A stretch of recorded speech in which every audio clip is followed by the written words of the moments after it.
हुर्र हुर्र. चला हो, चला बेगिनी.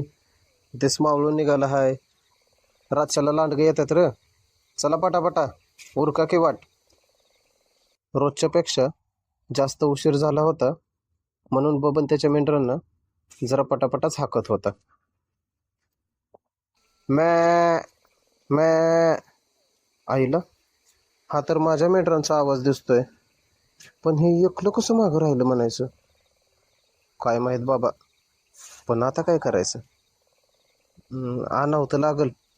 होय होय, आणावं लागल. पण ह्यांचं कसं, हे जातील की सरळ घरला. होय होय, जातील की. हुर्र. तुम्ही चला हो, चला घराकडे सरळ. मी आलोच त्याला बघून. चला तुम्ही.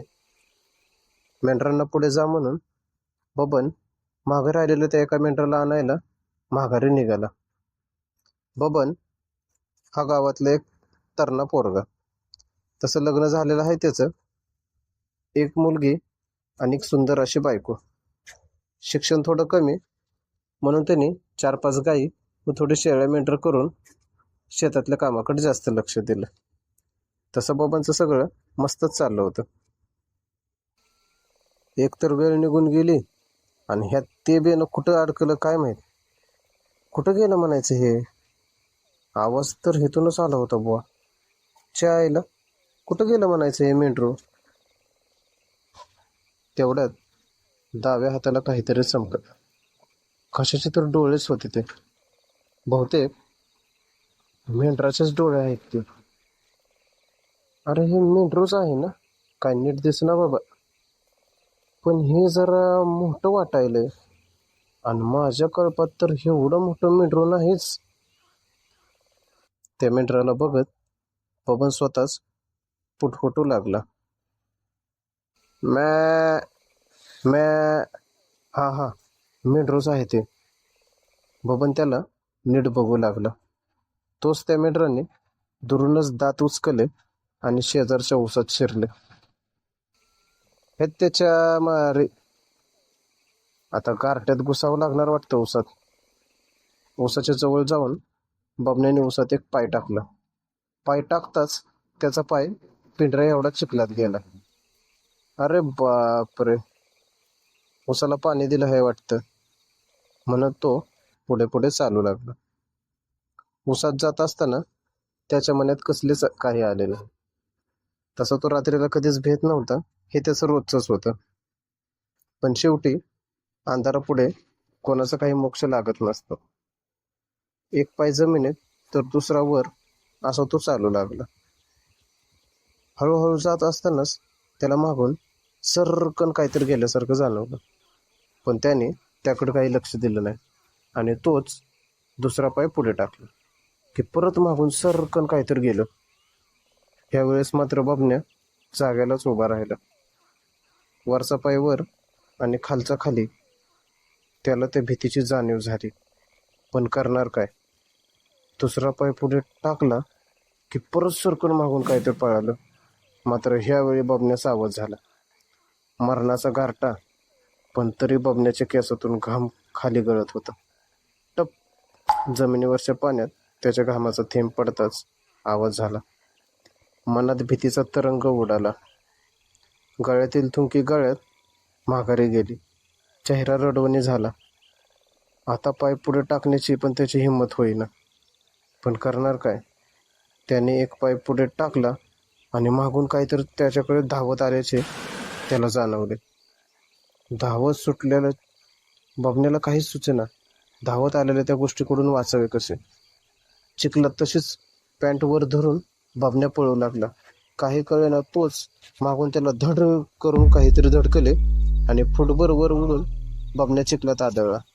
आई ग, मेलो मेलो. पाठीला हात लावत उठून बसत बबण्याने मागे बघितले. ते मेंढरू त्याच्यापासून थोड्याच अंतरावर त्याला दिसले. पण ते साधं सुद्धा मेंढरू वाटत नव्हतं.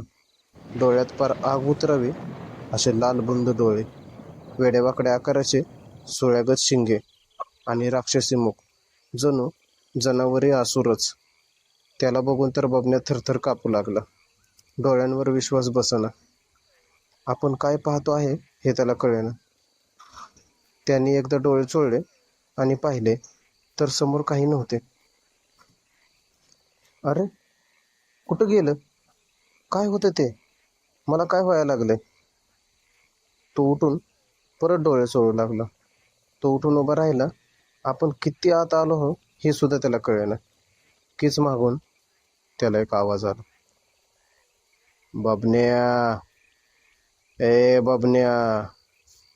आत्ता तर बबन्याला धसकीच भरली. फार जीव गळ्यात आला. आता मरतो का काय? तसेच त्याने परत त्या आवाजाच्या दिशेने पाहिले. तिथे बघताच तेच आसुरी मेंढरू होतं. बबन्याचे डोळे विस्फुटले. ते मेंढरू आता धावूनच येणार होतं. आत्ता आपले काय खरं नाही. बबन्या, बबन्या पळ, बबन्या पळ. बबन्या जीव मुठीत घेऊन पळू लागला. काही केल्या तो आता थांबणार नव्हता. मेलो मेलो म्हणत शरीरात जेवढी ऊर्जा आहे ती लावून बबन्या पळत सुटला. पळत पळत तो उसाच्या बाहेर आला. बाहेर येऊन बांधावर थांबून त्याने एक दीर्घ श्वास घेतला. हा हा, सुटलो रे, सुटलो बाबा त्याच्या कसाट्यातून. वाचलो एकदाच. देवा, वाचवलंच रे खिलोबाराया. सुटलो रे, सुटलो देवा. आणि हात वर कमरावर ठेवत त्याने समोर बघितले. समोर बघताच त्याच्या पार काळजाला धक्काच बसला. शरीराने मजबूत होता म्हणून, नाहीतर जागीच झटक्याने गेला असता. डोक्यात पार मुंग्या आल्या. ठणठण डोक्यात वेदना सुरू झाल्या. पायाखालची जमीन नाहीशी झाली. आगीतून उठलो आणि फुफुट्यात पडलो ही मन खरी झाली. आत्ता तर खरंच मेलो. त्याने एकदा डोळे मिटले आणि उघडले तर त्याच्या समोर ती राक्षसी बाबळ होती.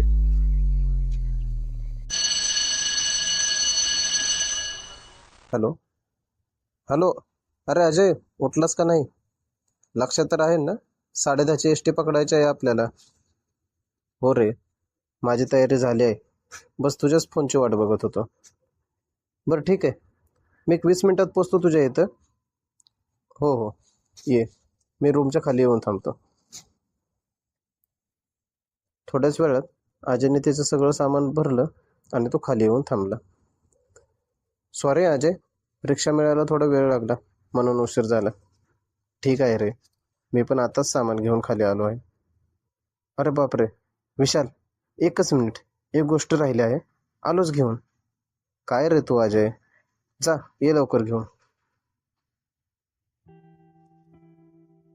तुझ्याशिवाय ना माझी पहाट आहे, ना तुझ्याशिवाय माझी सांज आहे. तू नसशील माझ्यासोबत तर माझ्या जगण्याला स्वल्प विराम आहे. जिना चढत, ताराचे कुलूप उघडत, मनात तिचा विचार आणि तिचा चेहरा घेऊन अजय रूममध्ये शिरला. रूममध्ये शिरताच उशीच्या खालच्या पुस्तकातला तिचा फोटो घेतला आणि अजयने तो पाकिटामध्ये उलटा टाकला. उगाच गावी गेलो आणि कोणी बघितले तर. अजय खाली आला. काय रे अजय, काय राहिलं होतं?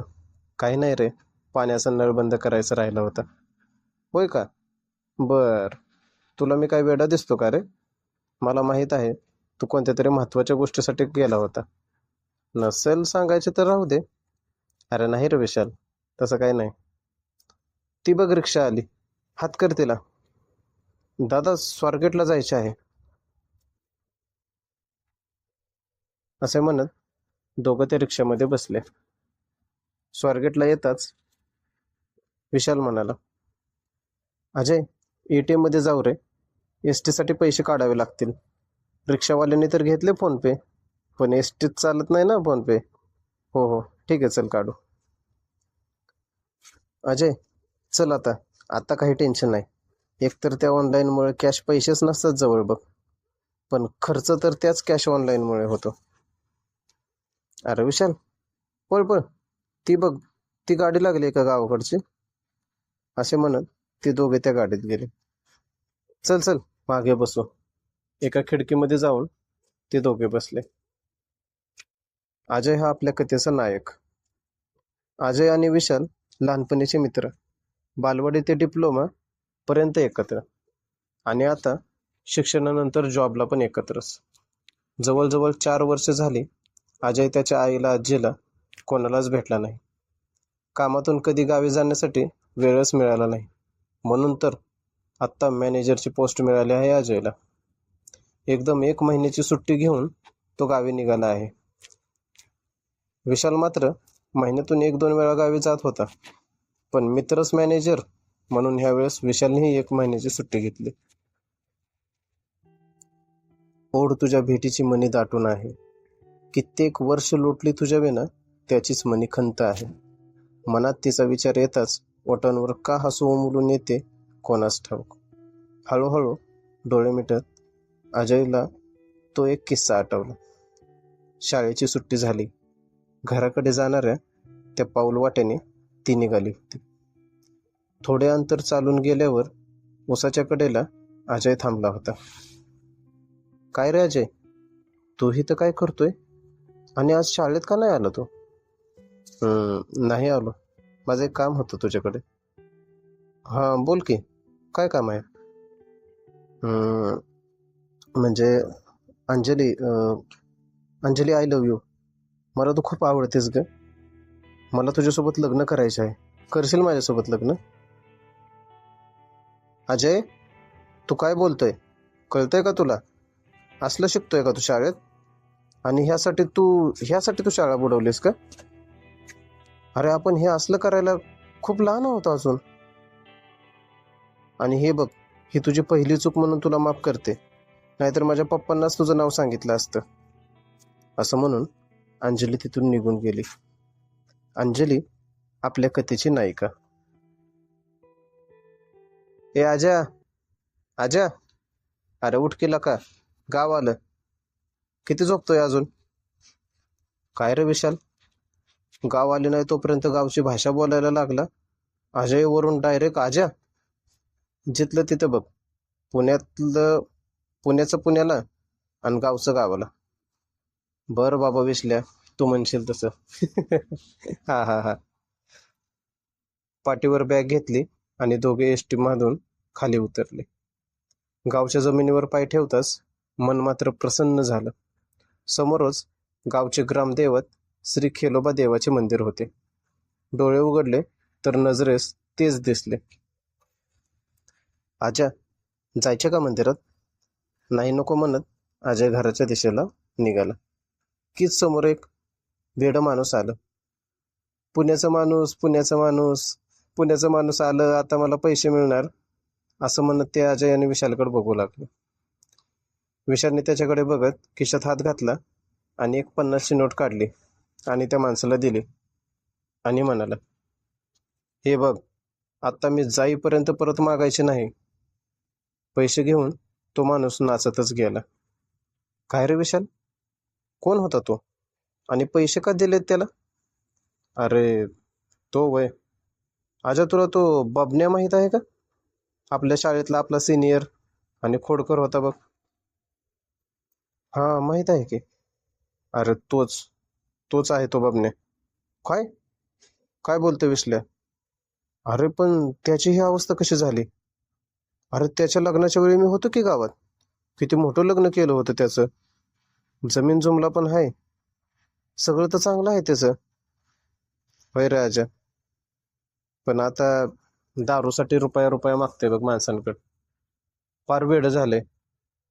बायका लेकरं आहे ती, पण त्यांचं त्यांना मुश्किल झालंय बघ. कसं झालं रे हे सगळं? आहे काहीतरी, सांगतो तुला निवांत. असं म्हणत दोघे घराच्या दिशेने पुढे निघाले.